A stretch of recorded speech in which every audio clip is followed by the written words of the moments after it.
800년 전 드넓은 태평양 어딘가에서 한 척의 카누가 육지도 보이지 않는 어둠 속을 헤쳐나갔다. 배에 탄 사람들은 몇 주 동안 항해를 해왔다. 나침반도 해도도 없이 사방이 드넓은 바다뿐이었고 항해사는 오직 눈으로 하늘을 읽으며 나아갔다. 그들은 그 어떤 인간도 본 적 없는 땅을 찾고 있었습니다. 그리고 마침내 그 땅을 발견했죠. 유럽인들이 도착해서 질문을 던지기 시작한 후 2세기 동안 우리는 그들이 누구이고 어디에서 왔는지 이해했다고 생각했습니다. 학자들도 동의했고 교과서에도 그렇게 나와 있었죠. 마오리족의 기원 이야기는 확정된 듯 보였다. 그런데 한 유전자 연구소가 조용히 그 모든 것을 뒤집어 놓았다. DNA 분석 결과는 단순한 이야기가 아니라 훨씬 더 기묘한 이야기를 드러냈다. 수천 년에 걸친 역사와 완전히 다른 두 세계, 그 누구도 찾아보려 하지 않았던 두 세계의 만남. 증거가 드러나기 전까지는 더 이상 무시할 수 없었다. 유전학적 발견이 왜 중요한지 이해하려면 먼저 마오리족이 어떤 세상에 도착했는지 알아야 한다. 뉴질랜드는 단순히 외딴 섬이 아닙니다. 태평양 가장자리에 위치한 뉴질랜드는 지구상에 남아있는 몇 안 되는 중요한 육지 중 하나이며 약 8천만 년 동안 지질학적으로 고립된 상태에서 형성되었습니다. 초대륙이 분열되어 이 조각이 남쪽으로 떠내려갔을 때 당시 그곳에 존재했던 모든 생명체를 함께 끌고 갔고 그 후 이 대륙은 완전히 고립되었습니다. 그 이후로 육교로 다시 연결되지 않았고 어떤 포유류도 넓은 바다를 건너 이곳에 도달하지 못했습니다.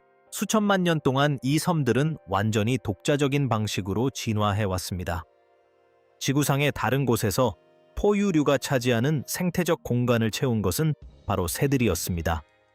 단순히 지저귀는 새나 바다새만이 아니었습니다. 최상위 포식자, 초식동물, 숲 바닥을 누비는 새들이었습니다. 갈 곳도 없고 두려워할 이유도 없는 조류들이 먹이 사슬의 모든 틈새를 차지했습니다. 그중 가장 상징적인 것은 EMOA였습니다. 키가 3m에 달하고 오늘날 살아있는 어떤 새보다도 무거운 거대한 날지 못하는 새들이 수백만 년 동안 숲바닥을 완전히 안전하게 돌아다녔습니다. 그들에게는 단 하나의 천적 하스트 독수리가 있었는데 이 독수리는 역사상 가장 큰 맹금류로 날개 길이가 3m에 육박하고 발톱은 호랑이 발톱만 했다. 거대한 독수리들을 중심으로 균형 잡힌 생태계가 외부 세계와 단절된 채 독자적인 규칙에 따라 운영되었다. 그러다가 약 800년 전에 그 역사는 막을 내렸습니다. 그 역사를 끝낸 사람들은 카누를 타고 도착했습니다. 아마도 북쪽의 소시에테 제도 어딘가에서 왔을 것으로 추정되는 그들은 처음 항해에 나섰을 때는 수백 명에 불과했을 것입니다. 태평양은 지구 전체 표면의 3분의 1, 즉 1억 6,500만 제곱킬로미터에 달하는 광활한 바다를 덮고 있습니다. 이 탐험가들은 계측기나 해도 없이 별과 해류, 구름의 형태, 그리고 해안 근처에서 새들이 보이는 행동에 의존하여 태평양을 횡단했습니다. 대대로 훈련받은 베테랑 항해사들은 마치 풍경을 읽듯 바다를 읽어냈다. 그들은 마지막 육지에 도달했고 그곳에 머물렀다. 17세기와 18세기의 유럽 선박들이 수평선 너머로 나타날 무렵 처음 몇백 명에 불과했던 정착민들은 약 10만 명에 달하는 인구로 성장해 있었다. 그들은 모든 해안선을 탐험하고 모든 산맥을 넘었으며 무역망, 구전전통, 정교한 예술, 그리고 전쟁을 갖춘 복잡한 사회를 발전시켰습니다. 그들은 스스로를 마오리족이라고 불렀고 자신들의 땅을 아오테아로아, 즉 길고 흰 구름의 땅이라고 불렀습니다. 접촉 이후 2세기 동안 이들이 정확히 어디에서 왔는지에 대한 질문은 간단해 보였다. 학자들은 폴리네시아를 거쳐 동남아시아까지 거슬러 올라가는 경로를 그려보고는 그것이 답이라고 여겼다. 하지만 그 질문은 답이 아니었고 심지어 근소한 답조차 아니었다. 20세기 대부분 동안 학계의 사고를 지배했던 모델은 대만 기원설이라고 불렸으며 표면적으로는 설득력이 있었습니다. 핵심 주장은 다음과 같습니다. 약 5천년 전 대만 섬의 농경 공동체가 동남아시아의 여러 섬으로 퍼져나갔다는 것입니다. 그들은 특정한 작물, 특정한 도자기 양식, 그리고 오늘날 서쪽으로는 마다가스카르에서 동쪽으로는 이스터 섬까지 뻗어있는 지구상에서 가장 넓은 지리적 분포를 가진 언어 계통인 오스트로네시아 어족에 속하는 특정한 언어들을 포함한 알아볼 수 있는 특징들을 가지고 왔습니다. 확장은 점진적으로 세대를 거쳐 섬들마다 이루어졌으며 이들이 이동하면서 흔적을 남겼습니다. 고고학자들은 그 흔적을 따라갔습니다. 가장 명확한 특징은 뉴기니 인근 비스마르크 제도에서부터 동쪽으로 바누아투, 통가, 사모아에 이르는 지역에서 발견된 복잡한 톱니 모양 무늬로 장식된 독특한 양식의 톡이었다. 그것을 만든 사람들은 라피타 문화로 알려져 있으며 수십 년 동안 라피타인들은 모든 폴리네시아인의 직계 조상이자 대만의 농부들과 결국 하와이, 이스터섬, 뉴질랜드에 도달한 항해자들을 연결하는 결정적인 증거로 여겨졌습니다. 뒷받침하는 증거는 상당했다. 언어학적 분석 결과 폴리네시아어는 대만과 필리핀에서 사용되는 언어와 깊은 구조적 뿌리를 공유하는 것으로 나타났다. 농업 관련 증거는 토란, 얌, 빵나무 열매와 같은 작물들이 도자기, 유물과 같은 방향으로 태평양을 건너 동쪽으로 이동했음을 보여줍니다. 돼지, 닭, 개와 같은 가축들은 라피타 유적지에서 발견되었는데 이는 하나의 인구 집단이 자신들의 생활 방식을 받아 건너로 전파하며 확장해 나간 것과 일관된 양상을 보입니다. 지도에 화살표를 그려 동남아시아에서 멜라네시아, 서부 폴리네시아, 동부 폴리네시아를 거쳐 뉴질랜드로 이어지는 경로를 그려볼 수 있습니다. 화살표는 정확해 보였다. 그 모델은 교과서에 실렸고 대학에서 가르쳐졌으며 마오리족을 비롯한 모든 폴리네시아 민족의 궁극적인 기원을 이해하는 기본 틀이 되었다. 그리고 수십 년 동안 아무도 진지하게 의문을 제기하지 않았다. 단 한 가지 문제가 있었다. 그 모델은 거의 전적으로 유물에 기반하여 만들어졌습니다. 도자기, 농작물, 석기, 언어 계통도. 이 모든 것이 합법적인 증거였고 모두 실제였습니다. 하지만 그중 어느 것도 DNA는 아니었습니다. 사하라 사막에서 아메리카 대륙에서 그랬던 것처럼 연구자들이 유물을 읽는 것을 멈추고 유전자를 읽기 시작한 순간 지도상의 명확한 화살표는 흐릿해지기 시작했다. 뼈가 전하는 이야기가 토기가 전하는 이야기와는 달랐기 때문이다. 그리고 그 두 이야기의 차이점은 최근 인류 유전학 역사에서 가장 놀라운 발견 중 하나로 드러났습니다. 유전학자들이 태평양 건너편의 유골에서 고대 DNA를 추출하기 시작했을 때 그들은 고고학적 증거가 이미 제시한 내용을 확인할 수 있을 것이라고 예상했습니다. 동남아시아에서 깔끔하게 확장해 나가는 과정. 하나의 인구 집단, 하나의 방향, 하나의 이야기. 하지만 연구 결과는 두 가지였다. 염기서열이 분석된 모든 폴리네시아인의 유전체는 서로 매우 다른 두 가지 기원을 가지고 있다. 첫 번째는 동아시아 기원으로 대만과 동남아시아에서 시작된 라피타족의 확장과 일치한다. 깔끔하고 예상했던 결과다. 도자기 흔적이 가리키는 바로 그곳입니다. 두 번째는 파푸아인으로 뉴기니와 오세아니아 인근 섬지역 주민들에서 유래했습니다. 지구상에서 가장 오래되고 유전적으로 가장 독특한 혈통 중 하나입니다. 라피타족이 도착하기 최소 4만 년 전부터 그 지역에 살았던 조상을 둔 집단입니다. 따라서 이 두 조상은 논리적으로 같은 유전자를 가질 수 없습니다. 이들은 수만 년에 걸친 독립적인 진화를 거쳐 분리된 인구 집단에서 유래했습니다. 하지만 사모아에서 하와이, 뉴질랜드에 이르기까지 검사 대상 폴리네시아인 모두에게서 두 유전자가 모두 발견되었습니다.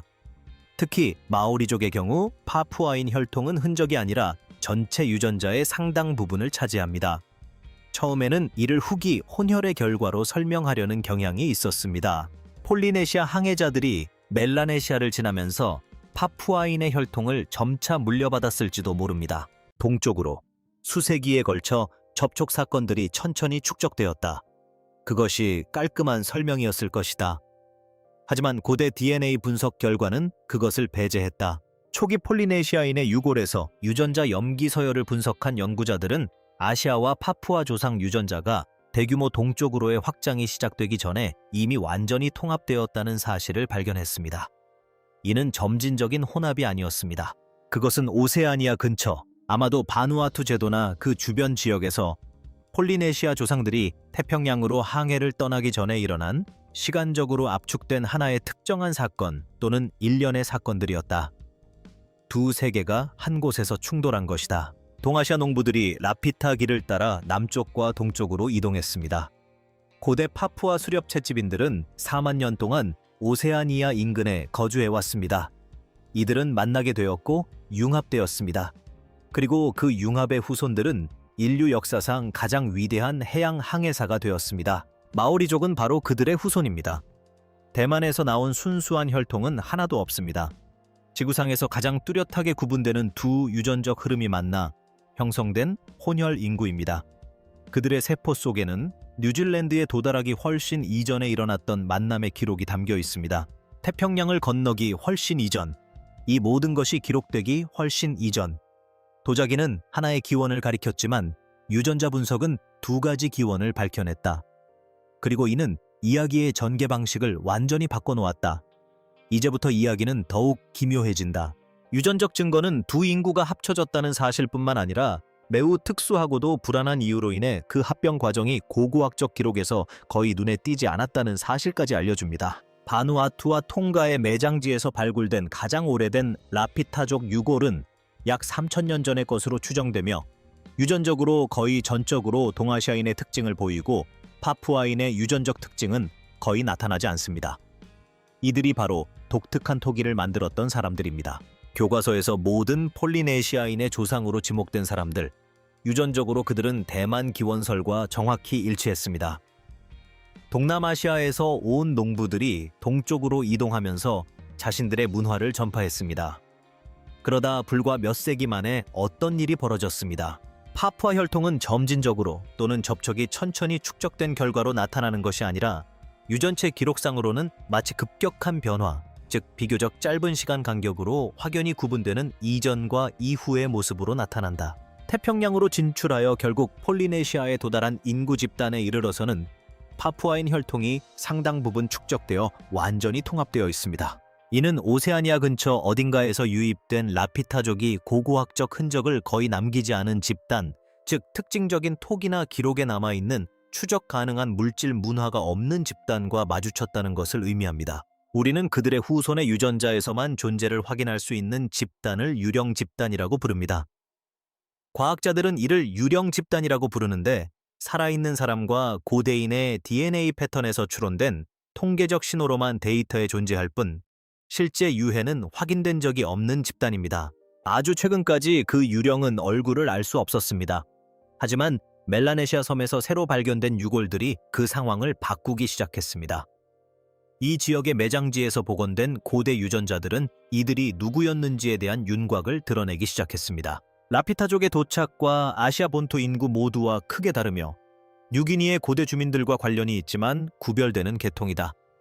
이 계통은 수만 년 동안 오세아니아 인근에 존재했지만 고고학적으로는 거의 발견되지 않았고 유전학 논문에 등장하기를 기다리고 있었다. 마오리족은 이 사슬의 끝에 자리 잡고 있으며 두 인구가 처음 합쳐진 순간부터 수천 매일, 그리고 뉴질랜드 선사시대 약 800년이라는 시간적 간격을 두고 떨어져 있습니다. 하지만 그들은 모든 세포에 그 합병의 흔적을 간직하고 있습니다. 유령 인구는 그들의 유전자 속에 존재합니다. 고고학적으로 완전히 간과되었던 고대 파푸아인의 혈통은 대만과 동남아시아까지 거슬러 올라가는 동일한 DNA에 새겨져 있다. 토기는 한 가지 이야기를, 뼈는 또 다른 이야기를, 그리고 유령은 아무도 생각지 못했던 이야기를 들려주었다. 여기서 잠시 멈춰 생각해 볼 만한 점이 있습니다. 유전학자들이 대만에서 모든 것을 없애버렸다는 모델을 해체하는데 열중하는 동안 마오리족의 구전 전통은 훨씬 더 복잡한 그림을 조용히 보존해왔다는 것입니다. 마오리족 전통에서 조상의 고향은 하와이키라고 불립니다. 지도상의 한 점도 아닌 단 하나의 섬도 아니다.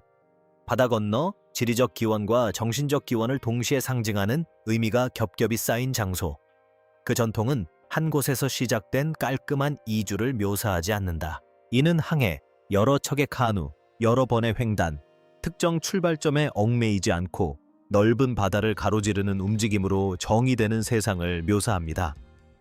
유전학이 이제 막 규명하기 시작한 복잡성은 누군가가 유전체 정보를 추출하기 수세기 전부터 구전 기록에 담겨 있었습니다. 그리고 위대한 함대 신화가 있습니다. 20세기 대부분 동안 뉴질랜드의 학생들은 마오리족이 1350년경 7척의 카누로 이루어진 조직적인 함대를 타고 도착하여 그보다 앞서 살았던 모리오리족이라는 더 원시적인 부족을 몰아냈다고 배웠습니다. 깔끔한 이야기였죠. 또한 그것은 거의 전적으로 조작된 것으로 주로 19세기의 유럽 학자들에 의해 만들어졌고 이후 교육 시스템에 흡수되어 여러 세대에 걸쳐 지속되었습니다. 편리하게도 그것은 뉴질랜드를 인구 이동이 단순히 인구 집단 간에 일어나는 일로 규정함으로써 영국의 토지 소유권 주장을 정당화하는 역사적 틀을 제공했습니다. 고대 DNA는 이러한 틀을 무너뜨리는 데 도움이 되었습니다. 모리오리족은 본토에서 쫓겨난 별개의 마오리 이전 민족이 아니었습니다. 그들은 채텀 제도에 정착하여 고립된 채 독자적인 문화를 발전시킨 마오리족의 후손이었습니다. 유전체 분석 결과는 전통적인 마오리 민족 지학자들이 수년간 주장해온 바를 뒷받침합니다. 대규모 인구 이동은 없었습니다. 대체해야 할 기존 인구도 없었고요. DNA와 구전 전통이 공통적으로 보여주는 것은 훨씬 더 흥미로운 점입니다. 여러 차례의 이주 물결, 다양한 기원, 그리고 유럽의 서사가 요구하는 것처럼 단순하거나 단일하지 않았던 창립 인구, 1769년 국선장과 함께 항해했던 타히티인 사제 투파이를 생각해 보십시오. 그는 자신이 만난 적도 없고 배운 적도 없는 마오리족 전사들과 기본적인 대화를 나눌 수 있었습니다. 왜냐하면 그 언어가 자신의 모국어와 관련이 있었기 때문입니다. 4,000km에 달하는 드넓은 바다를 사이에 두고 서로를 알아보는 그 순간은 단순한 일화가 아닙니다. 그것은 유전학적 사실이 입증하는 살아있는 증거입니다. 이 사람들은 깊은 공통조상을 공유했으며 단지 시간과 거리 그리고 그들을 가로막는 광활하고 이질적인 태평양으로만 분리되었을 뿐입니다. 구전 전통은 바다를 기억했고 DNA는 그 연결고리를 확인시켜 주었다. 하지만 지금까지 그 어느 것도 완전히 파악할 수 없었던 것은 그 연결고리가 얼마나 오래되고 다층적인지였다. 마오리족의 이야기는 독립적인 이야기가 아니며 몇 주 동안 이 자료를 접한 후에도 그 점을 떨쳐내기가 가장 어렵습니다. 사하라 사막의 바위 동굴에 7,000년 동안 묻혀있던 두 여성이 지금까지 살아있는 사람이나 기록된 어떤 고대 유전체에서도 발견된 적 없는 유전적 계보를 가지고 있는 것으로 밝혀졌습니다. 5만 년 동안 거의 완벽하게 고립된 채 존속해온 인류의 한 분파로 고고학적 증거만으로 구축된 어떤 모델에서도 찾아볼 수 없었던 존재였으며 마침내 염기서열 분석 기술이 그 질문에 대한 해답을 제시했을 때 비로소 드러났다. 남아메리카에서 발견된 92명의 고대인에게서 84개의 서로 다른 목의 혈통이 확인되었는데 이 중 어느 것도 오늘날 살아있는 사람에게서는 찾아볼 수 없습니다. 콜롬비아에서는 초기 정착민들이 2000년 전에 완전히 사라지고 이후 이주민들로 대체되어 지구상의 어떤 현대 공동체에서도 유전적 흔적을 찾아볼 수 없게 되었습니다. 대륙도 다르고 시간 규모도 다르고 사라지는 메커니즘도 다르지만 결과는 같습니다. 실제하고 복잡하며 고대에 존재했던 인구 집단들이 너무나 완벽하게 사라져 버려서 연구실에서 그 흔적을 발견하기 전까지는 그 존재조차 알지 못했습니다. 태평양 지역도 이러한 패턴에서 예외는 아닙니다. 멜라네시아와 폴리네시아 전역의 고대 DNA 샘플링은 여전히 단편적입니다. 대부분의 유골은 아직 염기서열 분석이 되지 않았습니다. 모든 폴리네시아인의 유전체에 조상 유전자를 제공한 미지의 인구 집단은 거의 모습을 드러내지 않았습니다. 태평양 섬 곳곳의 미발굴 매장지에는 타카라코리 여성들이 북아프리카의 역사를 다시 쓴 것처럼 이 이야기의 일부를 다시 쓸 계보가 거의 확실히 존재할 것입니다. 우리가 알고 있는 사실은 분명 한 방향을 가리키고 있습니다.